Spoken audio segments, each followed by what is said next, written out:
My dear students and parents, this is Daniel and welcome back to our channel. Reset registration அப்படிங்கிற ஒரு opportunity all India quota கவுன்சிலிங்கில் participate பண்ணக்கூடிய எல்லா மாணவர்களுக்கும் இருக்கக்கூடிய ஒரு ஃபெசிலிட்டி.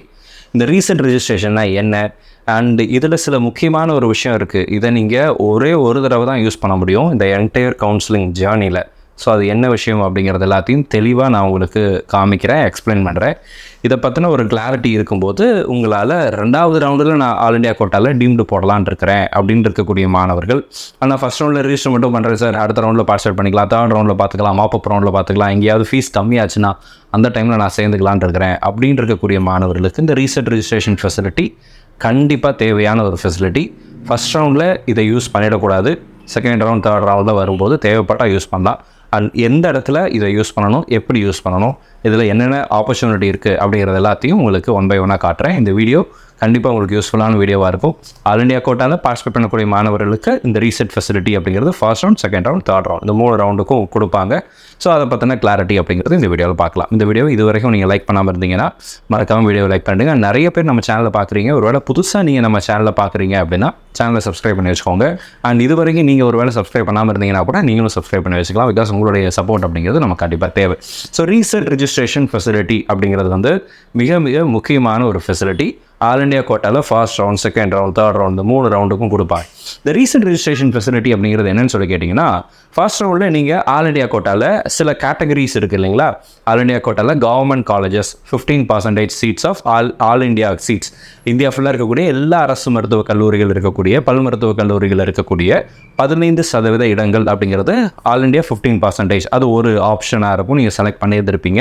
அதே மாதிரி open AIIMS and JIPMER seats இருக்கும், சென்ட்ரல் யூனிவர்சிட்டி சீட்ஸ் இதெல்லாம் இருக்கும், ஏஎஃப்எம்சி பூனே இருக்கும், அதே மாதிரி டீம்டு யூனிவர்சிட்டி அப்படின்றது இருக்கும், பிஎஸ்சி நர்சிங் அப்படிங்கிறது இருக்கும். நீங்கள் ஃபஸ்ட் ரவுண்டில் இப்போ நீங்கள் ரிஜிஸ்டர் பண்ணும்போது ஒருவேளை இந்த மாதிரி சினாரியோ யோசிச்சு பாருங்களேன். நீங்கள் வந்து நான் இந்த வருஷம் இந்த ஃபர்ஸ்ட் ரவுண்டில் ரிஜிஸ்ட்ரேஷன் மட்டும் பண்ணுறேன், நான் வந்து டீம்டு யூனிவர்சிட்டிஸ் சாய்ஸஸ் போட போகிறதில்ல, தமிழ்நாட்டில் ட்ரை பண்ணலாம், தமிழ்நாட்டில் எனக்கு சீட்டு கிடைக்குதா கிடைக்கலையான்னு பார்க்குறேன், மேனேஜ்மெண்ட் கோட்டாவில் கிடச்சிருச்சுன்னா ஐம் ஓகே வித் தட். கிடைக்கலன்னா 2nd ரவுண்டில் நான் ஆல் இண்டியா கோட்டாவில் பார்ட்டிசிபேட் பண்ணி டீம்டு யூனிவர்சிட்டிஸ் ஆட் பண்ணிக்கலான் இருக்கிறேன். But I have done the registration, நான் 5,500 ஆர் 11,000 rupees பே பண்ணி என்னுடைய ரெஜிஸ்ட்ரேஷனை முடிச்சிட்டேன் சார் அப்படின்னு இருக்கக்கூடிய மாணவர்கள் இந்த ரீசெட் ரெஜிஸ்ட்ரேஷன் ஆப்பர்ச்சுனிட்டியை யூஸ் பண்ணி என்ன பண்ணலான்னா, 2nd ரவுண்டில் நீங்கள் உங்களுக்கு விருப்பப்படுகிற டீம்டு யூனிவர்சிட்டிஸை ஆட் பண்ணுறதுக்கான ஃபெசிலிட்டிங்கிறதா ரீசெட் ரெஜிஸ்ட்ரேஷன்.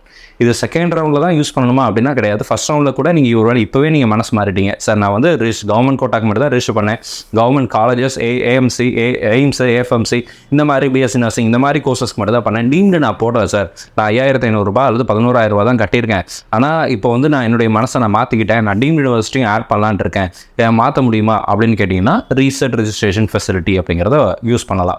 ஸோ நீங்கள் வந்து உங்களுடைய லாகின் பேஜில் இந்த மாதிரியான பேஜில் பார்த்தீங்கன்னா இங்கே பாருங்கள், ரிஜிஸ்ட்ரேஷன் அன்லாக் ரெஜிஸ்ட்ரேஷன் அப்படின்னு ஒரு ஆப்ஷன் இருக்குது இல்லைங்களா.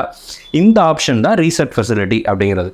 ஸோ இதை நீங்கள் கிளிக் பண்ணீங்க அப்படின்னா இந்த இடத்துல பாருங்கள், already you have completed, final submit பண்ணியாச்சு, பேமெண்ட்லாம் பண்ணியாச்சு, டவுன்லோட் கேண்டிடேட் ப்ரொஃபைல்லாம் எடுத்து நீங்கள் என்ன பண்ணியிருப்பீங்க, உங்களுடைய என்டையர் ப்ராசஸை முடிச்சு வச்சுருப்பீங்க. சாய்ஸ் ஃபில்லிங் இந்த வீடியோவை நம்ம இன்றைக்கி சாயங்காலம் 5 மணிக்கு 6 மணிக்கு எடுத்துகிட்டு இருக்கோம்.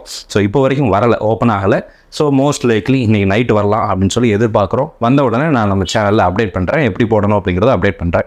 ஸோ இதில் நீங்கள் வந்து in case if you want to add deemed universities, இதில் வந்து ஏஎஃப்எம்சி எல்லாம் போட்டிருக்கீங்க, கவர்மெண்ட் காலேஜஸ் போட்டிருக்கீங்க, பட் டீம்டு போடலை அப்படின்னா what you can do is you can click on the registration unlocking அப்படிங்கிற இந்த ஆப்ஷனை நீங்கள் கிளிக் பண்ணலாம். இதை கிளிக் பண்ணும்போது என்ன நடக்கும்னு சொல்லி கேட்டிங்க அப்படின்னா,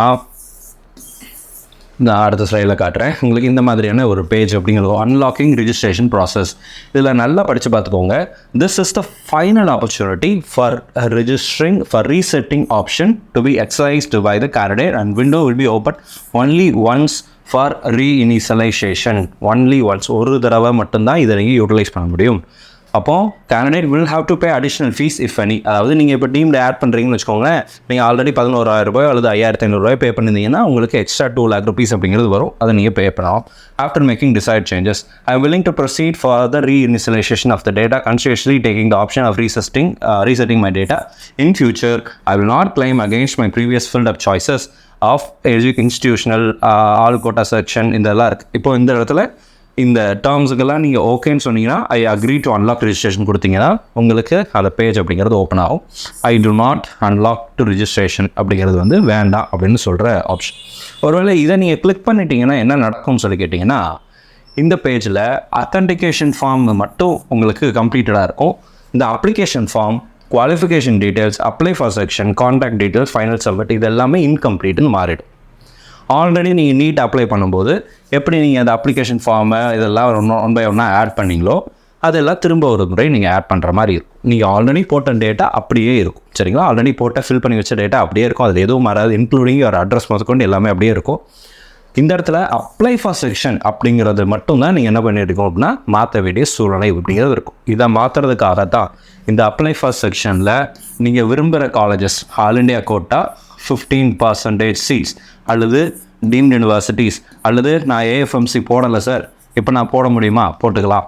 அல்லது நான் எய்ம்ஸே போடலை சார், நான் எனக்கு நல்ல மார்க் இருக்குது, நான் எய்ம்ஸ் ஜிப்மர் சென்ட்ரல் யூனிவர்சிட்டிஸ் எல்லாம் ஆட் பண்ணணும்னு நினைக்கிறேன், இப்போ நீங்கள் ஆட் பண்ணிக்கலாம் by using the unlock registration unlocking அப்படிங்கிற இந்த ஆப்பர்ச்சுனிட்டியை அல்லது இந்த ஆப்ஷனை யூஸ் பண்ணி நீங்கள் ரீசெட் ரெஜிஸ்ட்ரேஷன் அப்படிங்கிறது பண்ணிக்கலாம்.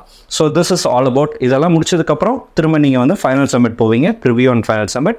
ஆஃப்டர் தட் நீங்கள் எதை ஆட் பண்ணியிருக்கீங்களோ அதுக்கு தகுந்த மாதிரியான ஃபீஸ் அப்படிங்கிறது வரும். ஒருவேளை நான் ஆல்ரெடி டீம்டு போட்டுட்டேன், நான் 15% போட்டுட்டேன், ஏஎஃப்எம்சி எய்ம்ஸ் மட்டும் தான் நான் போடலை, அதை மட்டும் தான் நான் ஆட் பண்ண போகிறேன் அப்படின்னா உங்களுக்கு ஃபீஸ் அப்படிங்கிறது வராது. பட் டீம்டு நான் ஆல்ரெடி போடலை, இப்போ நான் டீம்டு ஆட் பண்ண போகிறேன். This is applicable for first round, second round, third round, 3 ரவுண்டுக்கு இதே ஆப்பர்ச்சுனிட்டி, இதே வழி தான், இதே மெத்தட் தான். சரிங்களா? இதே மெத்தட் தான். டீம்டு ஆட் பண்ணிங்கன்னா உங்களுக்கு ஃபீஸுங்கிறது ஜாஸ்தி ஆகும். அது மட்டும் நீங்கள் ஞாபகத்தில் வச்சுக்கோங்க. டீம்டு ஆல்ரெடி நான் பே பண்ணிட்டேன், இப்போ நான் டீம்லேருந்து வெளியே வரணும் அப்படின்னு நினச்சிங்கன்னா இதெல்லாம் எதுவும் யூஸ் பண்ணாதீங்க, அப்படியே விட்டுருங்க. ஃப்ரீ எக்ஸிட்டில் எல்லாம் நீங்கள் சாய்ஸ் ஃபில்லிங்கே பண்ணாதீங்க. எல்லா கவுன்சிலிங் முடிஞ்சதுக்கப்புறம் உங்களுக்கு பணம் ரீஃபண்ட் ஆகிடும். நீங்கள் கட்டின 2 லட்ச ரூபா ரீஃபண்ட் ஆகிடும். ஸோ இது to add some sections. Already add பண்ண செக்ஷனை டெலிட் பண்ணதுனால உங்களுக்கு காசு உடனே எல்லாம் திரும்ப கொடுக்க மாட்டாங்க. ஸோ நீங்கள் கட்டின 2 லட்ச ரூபா செக்யூரிட்டி டெபாசிட் கடைசியில் தான் வரும். நவம்பர் டிசம்பரில் தான் உங்களுக்கு சேரும். அதில் நீங்கள் சாய்ஸ் ஃபில்லிங்கே பண்ணாமல் விட்டுட்டீங்க அப்படின்னா, எந்த ரவுண்ட்லையுமே சாய்ஸ் ஃபில்லிங்கே பண்ணல அப்படின்னா ஆட்டோமேட்டிக்காக ரீஃபண்ட் வந்துடும். ஃபஸ்ட் ரவுண்ட் ஃப்ரீ எக்ஸிட் சீட்டு கிடச்சி விட்டால் கூட ஃப்ரீ எக்ஸிட்டில் நீங்கள் காலேஜை விட்டுட்டீங்க அப்படின்னா கூட உங்களுக்கு ரீஃபண்ட் அப்படிங்கிறது வந்துடும். Second round, third round, fourth ரவுண்டில் பார்ட்டிசிபேட் பண்ணுறேன்னு சொல்லி சாய்ஸ் ஃபில்லிங் பண்ணி நீங்கள் வேண்டாம்னு சொன்னீங்கன்னா ரீஃபண்ட் வராது. இது மட்டும் ஞாபகத்தில் வச்சுக்கோங்க. ஸோ இந்த வீடியோ உங்களுக்கு யூஸ்ஃபுல்லாக இருக்கும்னு நினைக்கிறேன். இந்த வீடியோ உங்களுக்கு யூஸ்ஃபுல்லாக இருந்துச்சு அப்படின்னு நினச்சிங்கன்னா, இதை பற்றின ஒரு கிளாரிட்டி உங்களுக்கு கிடச்சிருந்துச்சு அப்படின்னு நினச்சிங்க அப்படின்னா மறக்காமல் வீடியோ லைக் பண்ணிவிட்டு இந்த வீடியோ உங்களோட நண்பர்கள் உறவினர்கள் யாரெல்லாம் ஆல் இண்டியா கோட்டாக்கு ரிஜிஸ்டர் பண்ணியிருக்காங்களோ அவங்களுக்கு தான் அனுப்புங்க. பிகாஸ் இந்த இன்ஃபர்மேஷன் அவங்களுக்கு கண்டிப்பாக தெரிஞ்சிருக்கணும். இதை ஒரு தடவை தான் யூஸ் பண்ண முடியும் அப்படிங்கிறத ஞாபகத்தில் வச்சுக்கோங்க. ஃபர்ஸ்ட் ரவுண்டில் நீங்கள் ரீசெட் பண்ணிட்டீங்கன்னா செகண்ட் ரவுண்டில் மாற்ற முடியாது. செகண்ட் ரவுண்டில் ரீசெட் பண்ணிங்கன்னா தேர்ட் ரவுண்டில் you are not eligible to change or to utilize the reset option அப்படிங்கிறத யூஸ் பண்ண முடியாது. நம்ம வீடியோ பார்க்கக்கூடிய மாணவர்கள் மற்றும் பெற்றோர்களுக்கு அவங்க விரும்பின மருத்துவ கல்லூரிகள் கிடைக்கணும்னு சொல்லி உங்களுக்கு ப்ரே பண்ணிக்கிறேன். All the best and thank you so much.